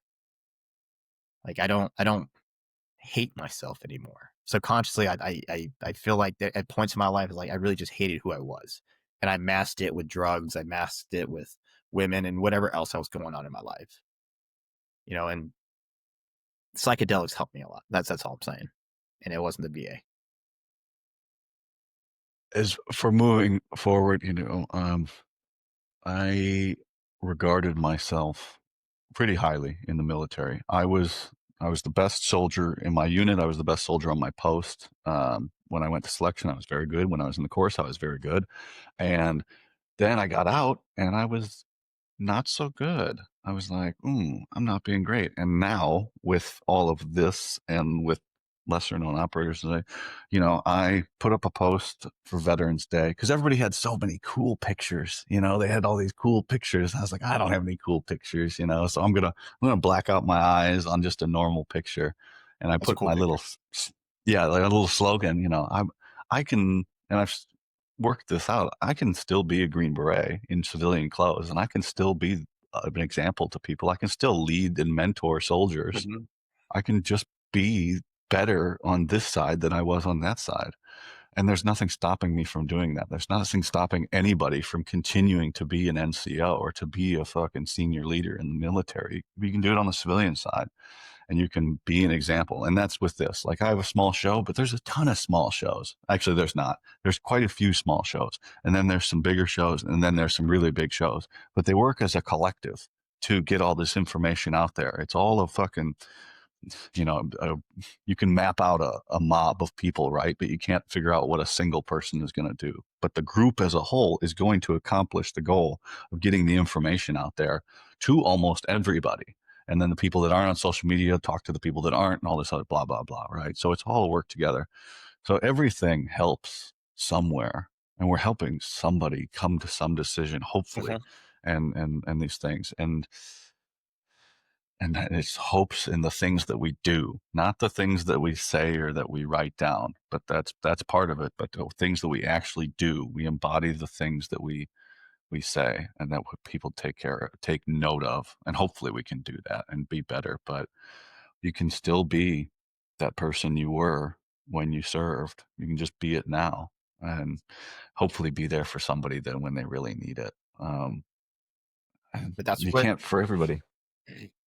No, but like I said, like I said, like that's why podcasts like this, shows like this are helping. There's more outlets. There's more content to consume to put men on a different path by giving them different perspectives or aligning their perspective or making them, you just reminded them that it's everything works out in the end. You just got to work for it. Yeah. Yeah, the show is for me. The show is the main effort. It's always going to be, but I don't think it's going to be the thing that supports me, especially not now. But God, if I could use the thing that's easy, me being strong and fit, to make money. I mean, it makes money off of Facebook when I put reels up and shit like that. Oh fuck, let's lean more into that. Just don't fucking hurt yourself because that's a money maker. That's a stream of revenue. But even being hurt, you can make content off of that. You can use literally fucking everything. Mhm. It's just again, terrible at business. But I'm starting to learn at least the social media, and that's the hardest fucking thing that there is out there, to learn that shit because we're old. Like the kids, they're born with a phone in their hand. So we have to go back and we have to learn all this shit back and then learn it up and then um, give people. But it's all a whole thing. But man, it's I hope I hope we can. No, and then as I say to everybody, like we've done a show now. Now you have actually had a conversation with me, and I've had a conversation with you, and something might come up long time down the road and go, oh, Nick can help with this, or Joe can help with this, and then Mhm. you get to your team room. It's so much bigger on this side. We have this massive team of people that you can rely on and send messages to and go, hey, what do you think about this? Um, the I have hundreds of people that I can reach out to now, and I'm like, who are my go-to people? I got a Ranger and a Green Beret and a civilian. Those are my three go-to people that when I have questions about stuff that I go to, and like I wouldn't have that without all this, without starting that. So I just want to pass that on to other people and hopefully help other people feel better about their lives and make more informed decisions. But it's the best we can do. I think that's a good place to wrap up. What do you think? Yep. Fucking weird, deep conversation, man. I, Yeah, I, I do that. And like, I start rambling because it's just heavy, And when I say it out loud, that's me releasing. I guess. And then, being open and vulnerable, will remind all the other dudes that it's okay to be open and vulnerable in settings that you feel safe. You don't have to have your walls. You don't have to have your armor on all the time. But Yeah, there's so many ways, the alternative therapy, and this is like one of them, and then fucking God, dream would be for me to have people in the gym and work out with them and have the same talk, and put them through a workout, not to fucking kill them. Like, let's just work out. Like, you lift your weights, I'll lift my weights, and we talk about bullshit, right? Just so many other things, but we got to sort out a few other things first. But I think people they want to be heard, and that's a big, big problem. Is they don't think anybody, because you get in your head and you think nobody cares because you don't care, right? Because if you don't care, then nobody else cares, and then it just gets worse. It just gets worse, and that's so far from the truth, man. Like, so far from the truth. But um, do what we yeah. can. So, still love the Marines. No, that's fine. Obviously, I got to do my clickbait. We're gonna wrap this up with the only question that really mattered to a ranger and to my social media platform is what makes rangers better than everybody else?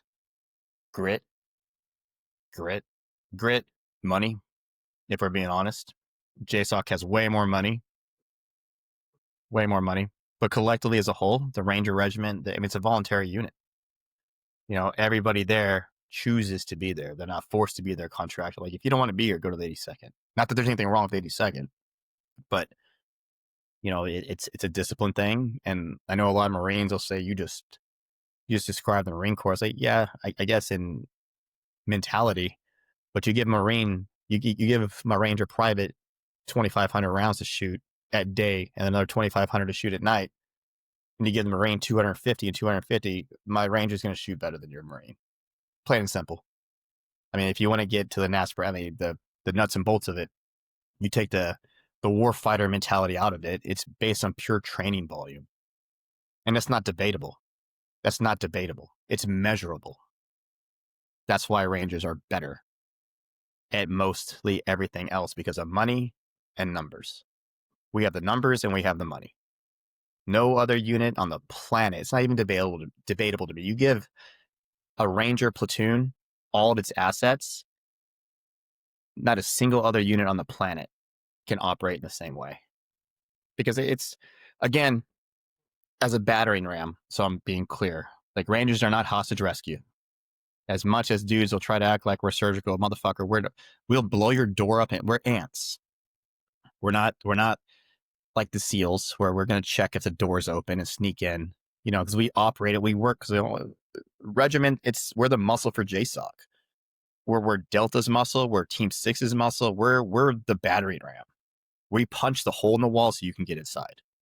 That's our purpose. And I pride myself on being the workhorse, being a part of we were the workhorse of JSOC. Because it's just based on pure numbers and muscle, But the way other units utilize us determines how effective we're going to be. The Delta guys will park in front of your front. They'll park outside your courtyard, drop the hatch from the striker. 7, 8 Rangers just start piling up, surrounding your house, and blow the door right inside, catch the guy, and leave. 2:00 in the morning, in and out in 15 minutes. SEALs will want to let us to walk in for fucking 4,500 fucking meters through mountains, which is fine. We can do it. But just so we're clear, my Ranger, my fucking private behind me has a hooligan and a fucking step ladder on his back, and we're moving through mountains. So we're going to move a little bit slower than the guys who are sitting in the middle of the boat formation as we move. You know what I mean? So we're going to be as good as we are being utilized to be. But again, what makes Rangers better? It's the overall mentality of the Ranger is, similar to Marine. Like, we're the best. They have that same mentality. And that's great, but when you compare apples to apples, bullet for bullet, it's not debatable. Two things that I've gotten from asking that question or having the show is, right, I wish everybody in the United States military loved their unit as much as the Marines love being Marines. That would We need we would have an unparalleled force, which we already have, but we would have so much better of a force. The second is yes, the most squared away unit in the military is the 75th Ranger Regiment, and if you were to take the actual assets available to Ranger Battalion now and line it up, people wouldn't believe you. Even if you told the truth, they wouldn't believe you. It's unbelievable. It's the thing. It's the assets, man. It's a lot of it. I mean, again, don't get me wrong. It absolutely isn't meant because you have to have a certain headspace to be in the regiment, and maintain your status in the regiment. And not get RFS'd on Monday every week. Yeah, yeah. Like, but it's the money. It's the money. You know, like I don't know how often the Marines shoot, so don't all you Marines don't, get your fucking panties all bunched up your anyway. So like, it's I don't know how often they shoot, but I can bet you money it's not as much as we did. We'll do a whole day iteration, eat chow, clean up brass, do a whole night iteration. All right, cool. We're gonna do it again on Thursday. Oh, next week we got airfield seizure training. So for 3 weeks, we're going to be jumping out of fucking airplanes onto airfields and running dry fires on OP4. The week after that, we're going to jump into Yakima and do live fires and move in on makeshift, cities where there's OP4. We're actually like, there's a level of money invested into the regiment to make them who they are. So, but I'll say this, I would take, and I'm super biased to the Army because I'm Army. But if I had to compare apples to apples, I would take 12 out of 10 times, I would take the Marine platoon of infantrymen before I took the Army platoon of infantrymen. Undoubtedly, dude, Marines are absolute they're war fighters. Those guys, tough as nails. And if I'm going to go into war, like let's say I'm going to go and we have a city to go take, I would take the regiment. I would take the Delta guys. I would take a couple of group guys to go do their indigenous stuff.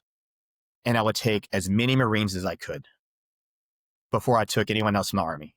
Because they're as a group, as collectively, as a whole, they're probably the toughest unit in the military.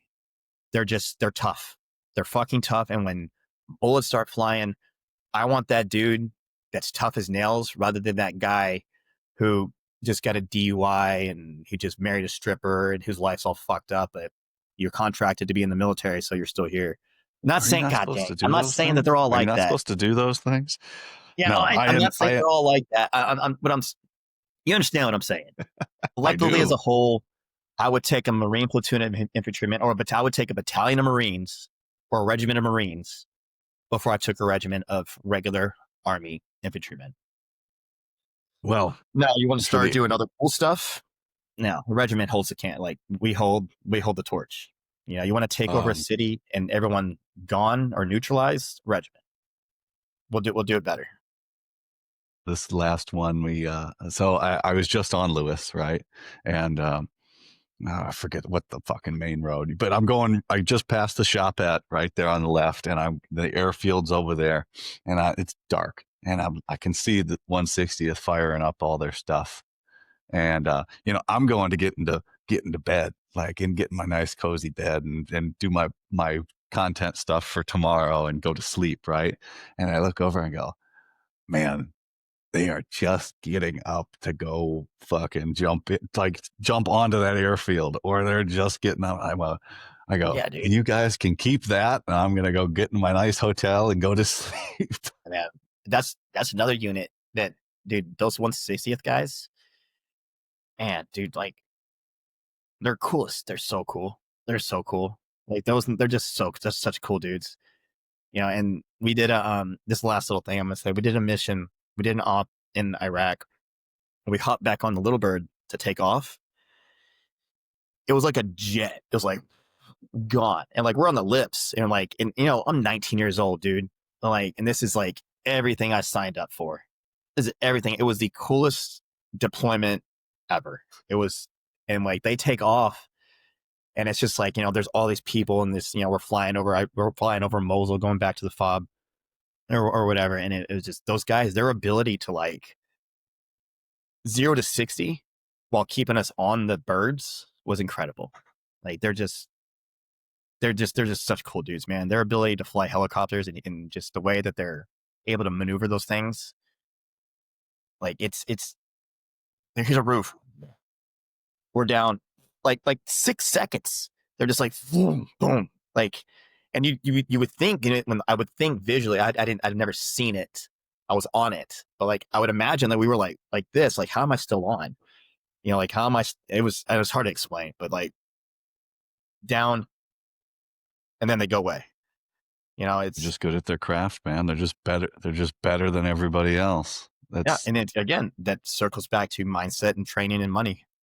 They got the money. yeah, yeah, and You know, yeah, I've had some Night Stalkers on here too, and that's quite the selection too. They're not it's only also they're the cool. best, Yeah, they're there's a cool they're the dudes. people that come out on top that are the best. So, hey, brother, 100%. how can everybody find you on the socials if they so choose? Mr. underscore Joe Lup. That's my socials. That's it, man. That's really it. Yeah, man. I appreciate you coming on. Been a long time coming, Appreciate but you I'm having glad me. we got to have a conversation. And now you know me. I know you, and another JBLM guy. We got our little crew of people that know to always look for the Burger King when you jump out of the aircraft, and now you know which way you're facing. Yep. Yep. Yep. We'll love Burger King. All right, brother. I appreciate you having on. Bye, everybody.